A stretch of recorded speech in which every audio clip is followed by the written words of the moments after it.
Hey folks, what's up? It's Ryan here.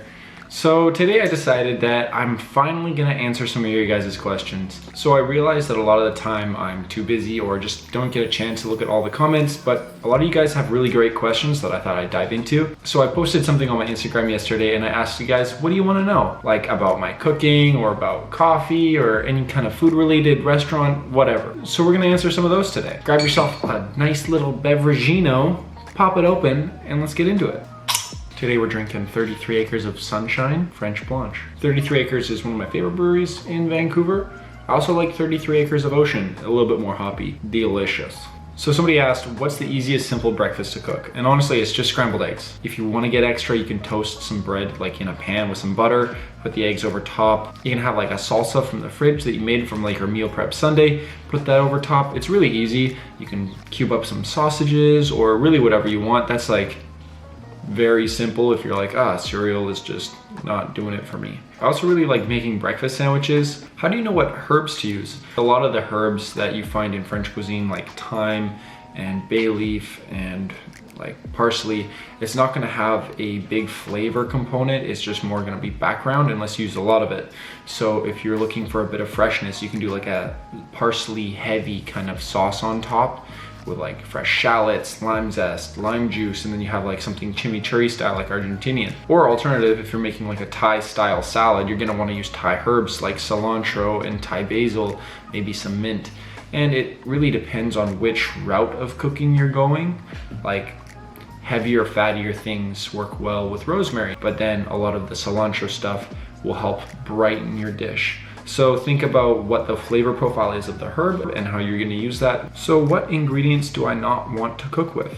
I think some things are overrated, such as caviar. I think that caviar is like seen on such a pedestal of a class kind of thing, but the flavor isn't strong enough or unique enough to be classified as, I wanna cook with some caviar. So what's the best bread or pastry snack to go with coffee? Personally, my favorite is a muffin. And when I wake up and I have a coffee, sometimes I just like a real quick snack as I'm headed out the door, and an Earl Grey muffin is one of my favorites just to go with a coffee because it's like, I get those tea flavors, but I also get coffee, which is really enjoyable, so, But I think Speculoos, the Dutch cookies, are pretty high up there as well for me. How fine should I grind my coffee beans?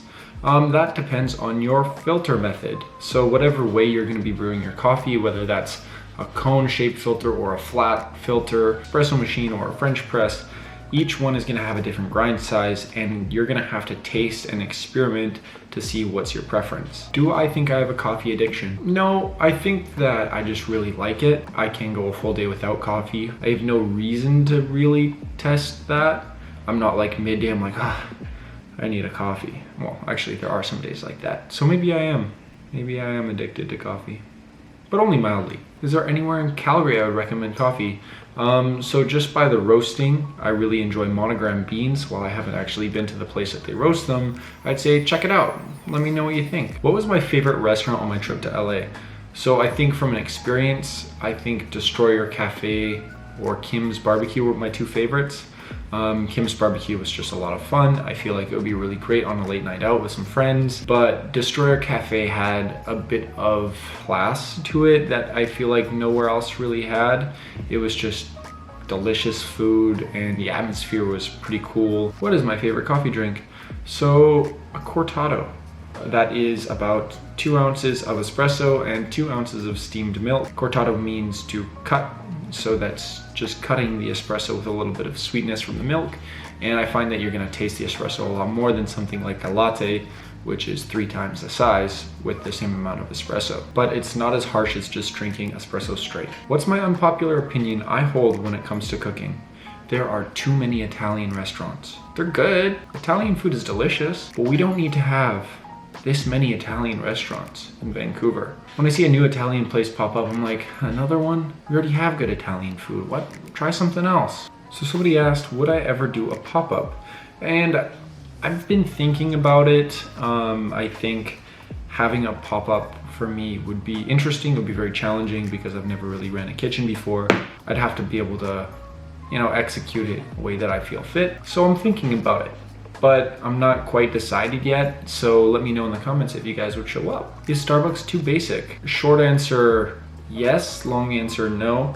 Starbucks is for people who, you know, enjoy a quick coffee in the morning. Sometimes it's a little bit vibrant, different, whatever, but it's not a great representation of what specialty coffee is. A lot of times they just add syrups and stuff like that, and you're sweetening, and you're not getting, you know, the flavor of a roasted fruit seed, which is what coffee is essentially. If that's your thing, that's your thing. But I do know they have some blonde roasts that are pretty good.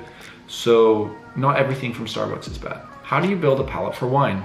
And that's a great question. This is actually a great time for a big shout out to Skillshare for sponsoring today's video. Skillshare is an online learning community for creators. Whether you're into coffee, cocktails, photography, web design, music, whatever you're thinking about learning, they probably have a class for it. But if you really want to develop your palate with wine, I highly recommend the course, Getting Started with Wine. Buy smarter, taste more. What I really like about this class is he goes over the fundamentals of wine styles and what to look out for when buying something and what price range really reflects quality. In addition, the instructor also helps you distinguish tasting notes and what to look out for when you're trying something new. Skillshare is specifically curated for learning, meaning there's no ads, they're constantly adding new classes, and you can go at your own pace. And since we all love a good deal, the first 1,000 of you guys to use my link in the description using my code, you'll get a 1-month free trial to Skillshare. Thank you Skillshare for sponsoring this video, and let's get back to the questions. What's the best way to start cooking? Buy a cookbook.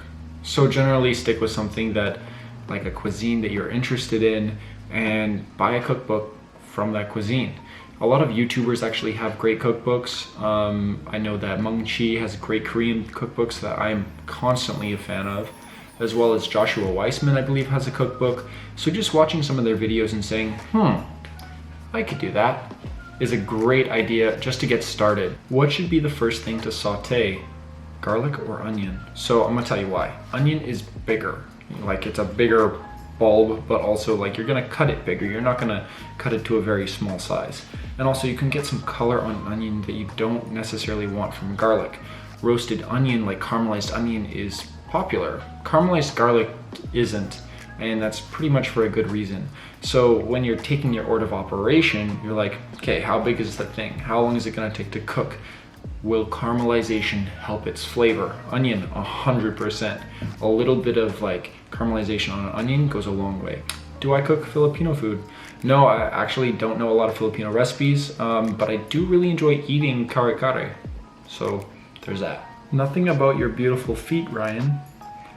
I can assure you, my feet are not beautiful. They are pretty ugly, they're disgusting. Nobody wants to see that. Best home coffee setup on the cheap. Hario V60, cup, the filter paper, and like a kettle. And then maybe like a hand grinder for the best, freshest bean that you can get for like an affordable price. But you can also get like electric grinders for pretty affordable nowadays too. Besides the love for food, how do you justify poor wage, long hours, and a hard work ratio? At the end of the day, you really can't. It has to be 100% passion. Unless you have nowhere else to go, like it really needs to be your thing, like from the bottom of your soul. Like you need to love it. Please talk about your tattoo inspiration. I'm gonna go over the biggest one on my arm that I think is the coolest. So I've got a big snake and a skull here. So I got this because my Hogwarts house is Slytherin, and I thought a skull would look sick too. So yeah. And then I like cats. What's the hardest dish you've ever made? Croissants. Croissants for me are fucking hard. I tried making a video about croissants a couple weeks ago, and I practiced at work. I made croissant dough, it's in the freezer still. And then I'm like, okay, cool, I'm gonna go home, I'm gonna make croissants. And I tried and I completely fucked it up, like right away. So I had to like throw it out and throw out the entire video, which was really disappointing because it was a decent amount of ingredients and whatnot. Favorite Italian restaurant? I've got a chef friend at Salvio Volpe here in Vancouver. Go eat there. I don't know if I'm supposed to clean or wash the chicken breast. You don't really need to. There's no real purpose of washing it. The issue is that it's raw. If you do wash it, you want to make sure that anywhere that you splashed water is also sanitized. So it's kind of counterintuitive when you're washing it. Like it splatters salmonella juices, and then you touch that and you wipe it with a cloth, and then you wipe your face with a cloth. and then you eat the cloth, and then you die. So yeah, I just don't wash my chicken. I think that's it for this video. If you guys have any more questions, I'll try and respond to them in the comments down below. And yeah, hope you guys have a good day, and we'll see you guys next time. Peace.